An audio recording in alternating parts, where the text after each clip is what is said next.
है। दो केंद्रीय मंत्रियों ने आज ये दवा भारत के लोगों को सौंप दी है और ये दवा कितनी कारगर होगी, इसी को लेकर आज चर्चा का मौजू है। हमारे साथ दो मेहमान जुड़ गए हैं।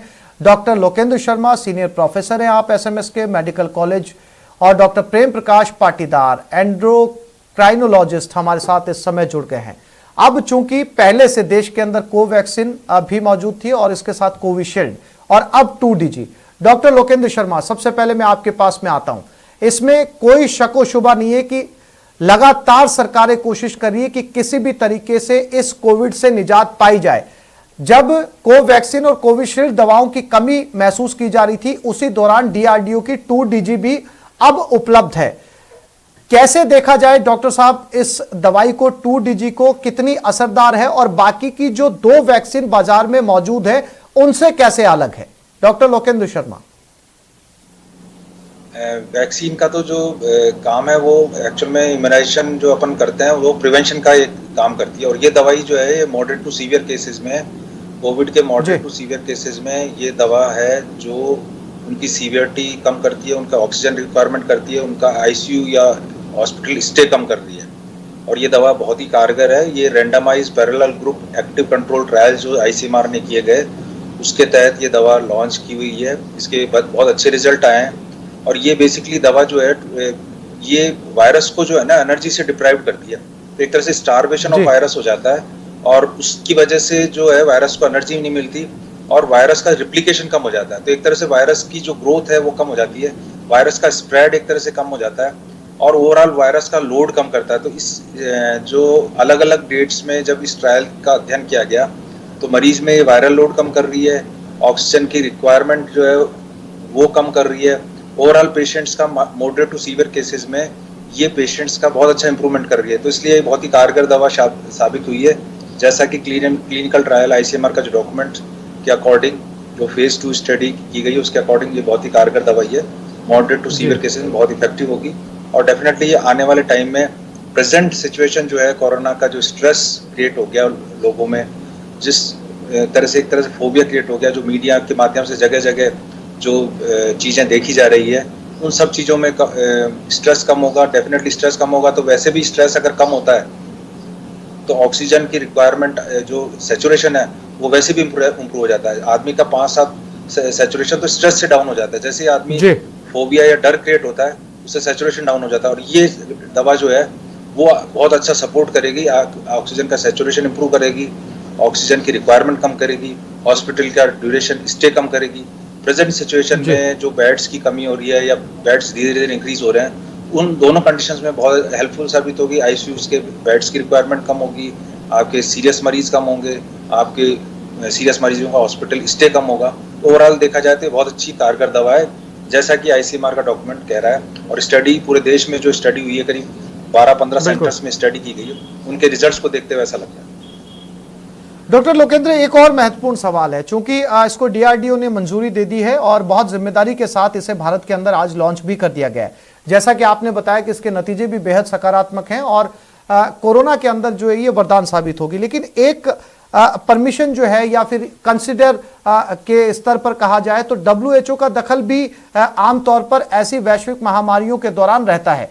तो क्या WHO से भी अब जो है इसको ग्रांट मिल जाएगी? WHO भी इसकी तस्दीक कर देगा कि ये दवाई बहुत जरूरी है, क्योंकि WHO अगर इस दवाई की तस्दीक करता है तो ये वाकई न केवल देश के लिए बल्कि दुनिया के लिए फायदेमंद साबित हो सकती है।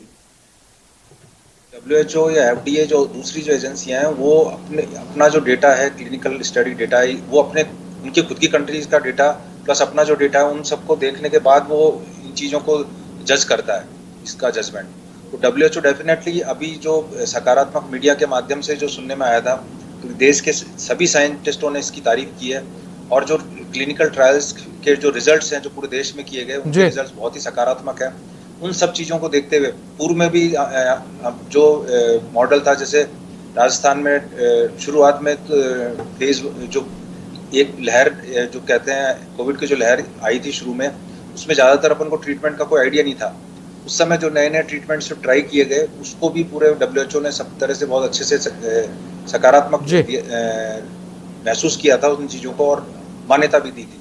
तो आने वाले टाइम में डेफिनेटली इसको भी मान्यता मिल जाएगी इस ट्रीटमेंट को, और भारत प्रेजेंट सिचुएशन में बहुत अच्छा कर रहा है पूरे देश में।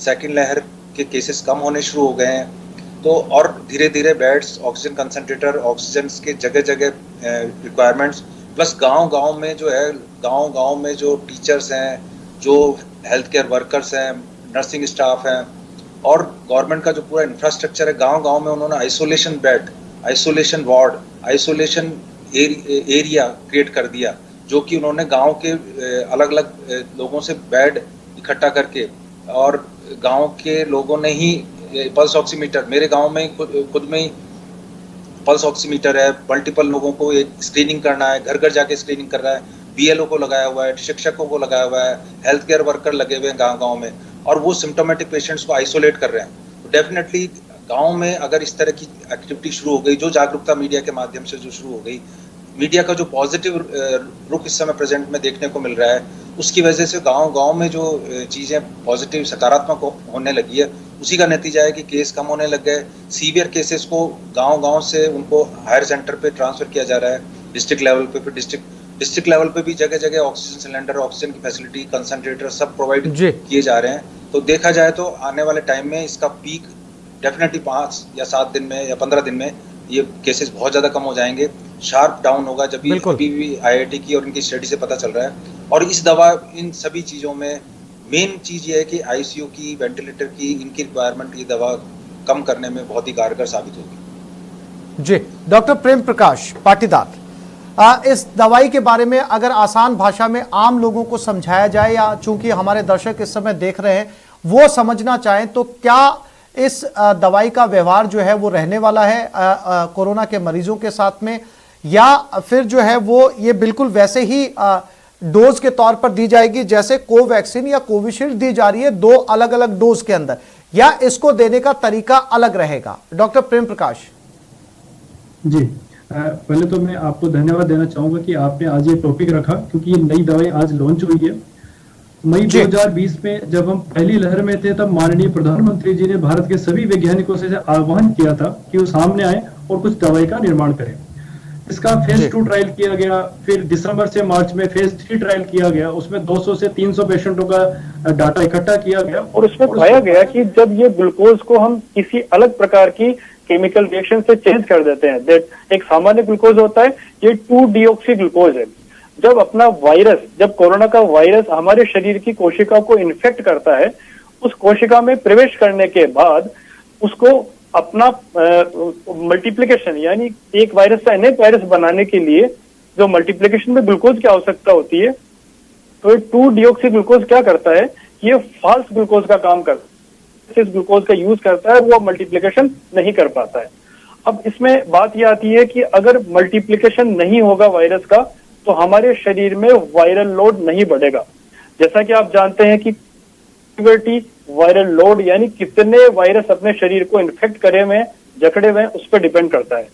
अगर हम इस वायरल के मल्टीप्लिकेशन को रोक पाएंगे, किसी भी कारण से अगर हम इसको मल्टीप्लाई नहीं होने देंगे, तो डेफिनेटली ये दवाई एक वरदान साबित हो सकती है।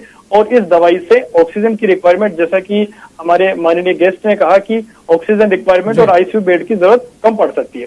अब आपकी बात आती है कि इस दवाई में और वैक्सीन में क्या डिफरेंस है।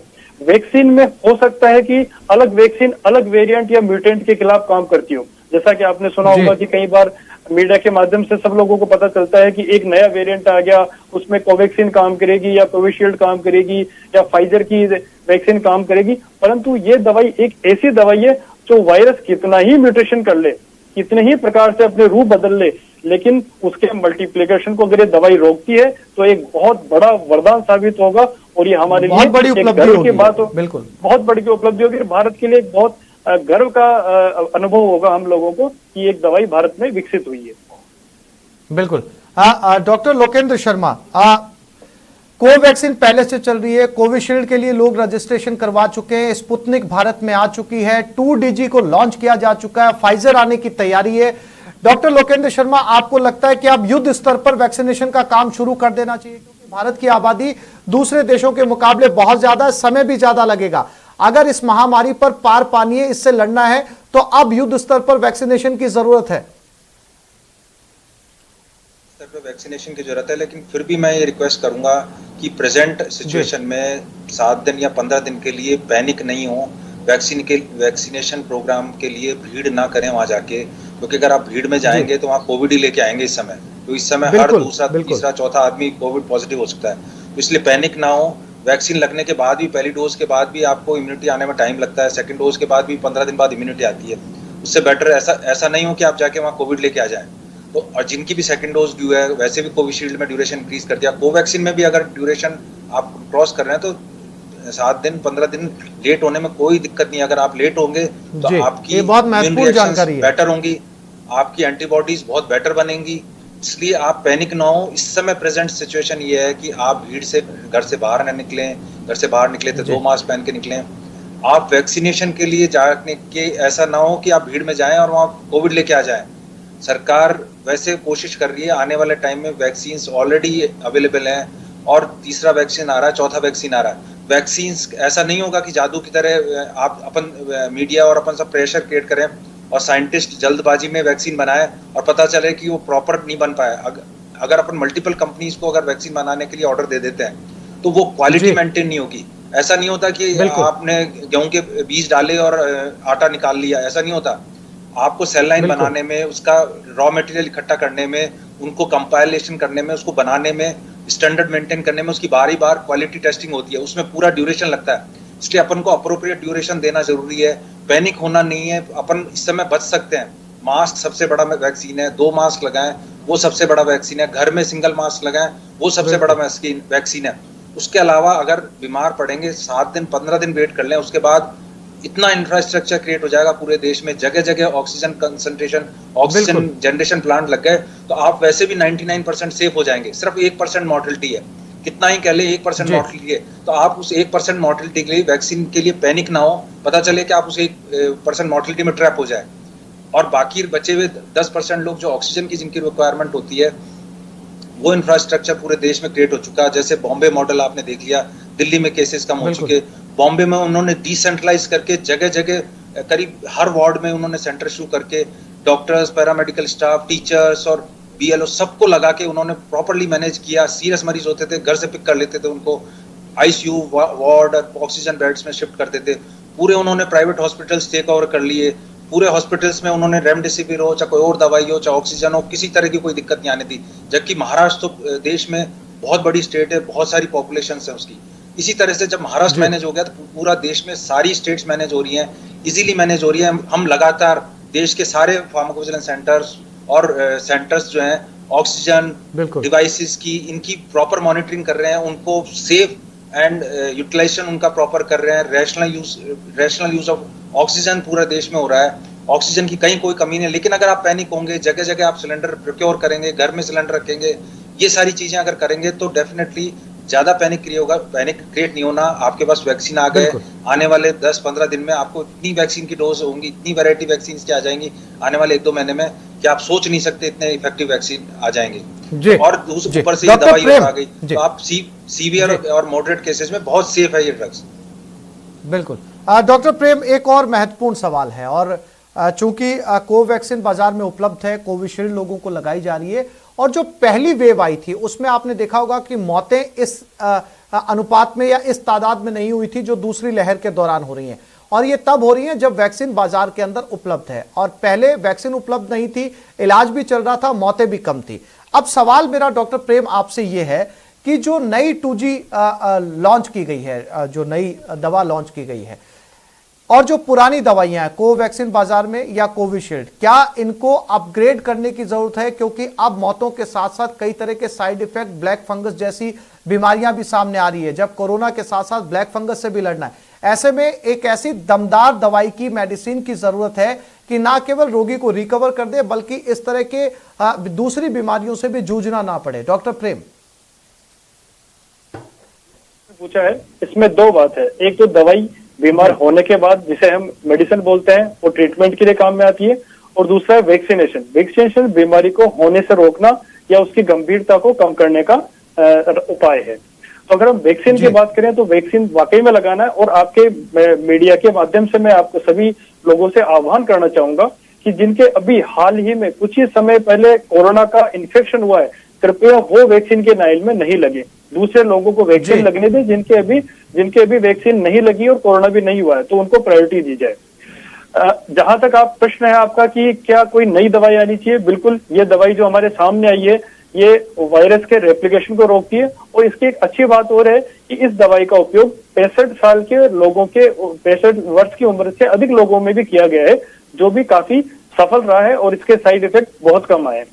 अभी जितनी भी दवाइयां मार्केट में है, जैसे रेमडेसिविर है, टोसिलिजुमाब है या स्टेरॉइड है, इनका प्रयोग कभी भी किसी भी प्रकार से एक ऐसी अवस्था में नहीं करना चाहिए कि नहीं हमारे मरीज के तो आप लगा ही दीजिए, इसके मेडिसिन का यूज कर ही लीजिए, ऐसा नहीं होना चाहिए। अगर पेशेंट के मॉडरेट टू सीवियर बीमारी है तो ही इनका उपयोग होना चाहिए और इनकी कालाबाजारी वाकई में बंद होनी चाहिए। क्योंकि कई बार क्या होता है, पैनिक रिएक्शन आती है और थोड़ा सा कोरोना होते ही जब ऑक्सीजन की रिक्वायरमेंट भी नहीं है, पेशेंट के कोई मॉर्बिडिटीज भी नहीं है, कोई दूसरी बीमारियां भी नहीं है, जैसे शुगर भी नहीं है, और उन पेशेंटों में कई बार लोग जबरदस्ती करके और रेमडेसिविर टोसिलिजुमाब जो दवाइयां हैं उनका उपयोग करने का रिक्वेस्ट करते हैं, जो कि वाकई में गलत है। दवाई का इस्तेमाल सावधानी पूर्वक होना चाहिए। और अगर ये नई दवाई अगर वरदान बन के साबित होती है, वरदान साबित होती है, तो ये हमारे लिए बहुत अच्छी बात होगी, क्योंकि इस दवाई के साइड इफेक्ट बहुत कम है। और अच्छी बात इसमें एक और है कि इस दवाई का प्रोडक्शन करने में, जैसा कि हम वैक्सीन में देखते हैं कि उसके लिए बहुत बड़े सेटअप चाहिए, बहुत स्लो तरीके से वो बन सकती है, उसकी प्रोसेसिंग हो सकती है, जैसा सभी सर बता रहे थे। लेकिन 2G ग्लूकोज जो है, डिऑक्सी ग्लूकोज, ये ग्लूकोज का ही एक वेरिएंट है जिसको लार्ज स्केल पे एक साथ बनाना बहुत आसान है। तो अगर ये वरदान साबित होती है तो इसकी कहीं कमी नहीं आने वाली और इसकी कालाबाजारी भी शायद नहीं होगी। हाँ बिल्कुल डॉक्टर प्रेम, ये भी जो है वो अपने आप में एक सकारात्मक खबर के तौर पर देखा जा सकता है। डॉक्टर लोकेंद्र, जैसा कि डॉक्टर प्रेम ने कहा कि वाकई ये जो इस समय डीआरडीओ ने दवाई लॉन्च की है या मंजूरी दी है, ये दवाई जो है वो आने वाले समय के अंदर निसंदेह वरदान साबित होगी। और आपने भी कहा कि अगर पैनिक नहीं किया जाए तो 10 से 15 दिन के अंदर बाजार में इतने ज्यादा विकल्प उपलब्ध होंगे कि इतनी भीड़ लगने की जरूरत नहीं पड़ेगी। लोग अलग अलग विकल्पों का इस्तेमाल कर सकते हैं और इससे लड़ सकते हैं। डॉक्टर लोकेंद्र, एक और महत्वपूर्ण सवाल यहाँ पर, अब यूरोप के 20 से ज्यादा देश अनलॉक हो चुके हैं, बहुत सारे देश जो है मास्क फ्री होने की कगार पर है। ऐसे में हालांकि वो छोटे देश हैं, उनकी आबादी कम है, हम अगर अब से लड़ाई लड़ना शुरू करते हैं पूरे एहतियात के साथ में, तो वो समय हम भी देखेंगे कि हम भी मास्क फ्री होने जा रहे हैं इन तमाम दवाइयों की लॉन्चिंग के बाद। डेफिनेटली अपन आने वाले, मुझे लगता है कि आने वाले 15 डेज के बाद काफी अपन अनलॉक फील करना शुरू कर देंगे आने वाले 15 दिन में। प्रेजेंट सिचुएशन में अगर आप देखें तो सरकार ने पार्शियल लॉकडाउन किया है, अपने जो फूड सब्सटेंस हैं, बहुत सारी शॉप्स हैं, उनको परमिट किया हुआ है और बहुत जरूरी चीजें अवेलेबल हैं। तो एक तरह से देखा जाए तो पुराना जो लॉकडाउन वाला, हाँ, मेडिकल इमरजेंसी सारी ओपन है, फूड आइटम सारे ओपन है, रेस्टोरेंट्स ओपन है, ऐसे बहुत सारी चीजें ओपन है। और सरकार ने सच इतना ज्यादा पुरानी वाली सिचुएशंस क्रिएट नहीं हुई है, पैनिक इतना क्रिएट नहीं हुआ एज पर लॉकडाउन शुरू हुआ, क्योंकि दोनों में बैलेंस करना जरूरी है कि अपन लोगों को फूड और उनका रोजगार भी साथ में चलता रहे और साथ में लॉकडाउन भी चलता रहे। जैसे जैसे अभी बेड खाली बेड्स इंक्रीज होंगे, प्रेजेंट सिचुएशन में काफी जो है पेशेंट्स का लोड कम हो चुका है। जैसे कि हमारे पास पहले जो कॉल होती थी, रोजाना 40-50 जो लोगों की कॉल आती है, हमें बेड चाहिए, हमें आईसीयू चाहिए, हमें वेंटिलेटर चाहिए, ये चाहिए, वो कॉल्स अब वो मुश्किल से 20-30% रह चुकी। यही रियलाइज मुझे ऐसा लगता है और चिकित्सक भी महसूस कर रहे होंगे। प्रेजेंट सिचुएशन भी अगर राजस्थान की देखें या और देशों में भी केस जिस तरह से कम हो रहे हैं, वो कम होना एक बहुत अच्छा इंडिकेशन है। आप बॉम्बे और दिल्ली को भी देख सकते हैं, जैसे कि सिचुएशन वहाँ कम हो चुके केसेस। डेफिनेटली धीरे धीरे अनलॉक प्रोसेस शुरू हो जाएगा आने वाले 15 डेज में। वैसे प्रोसेस ये होता है कि 3 महीने तक अगर अपन लॉकडाउन करते हैं और अगर अनलॉक का अगर अपन करते हैं, पब्लिक अगर कहना मानेगी, मास्क लगाएगी, तो फिर अपन को लॉक और अनलॉक के लिए टेंशन करने की जरूरत नहीं है।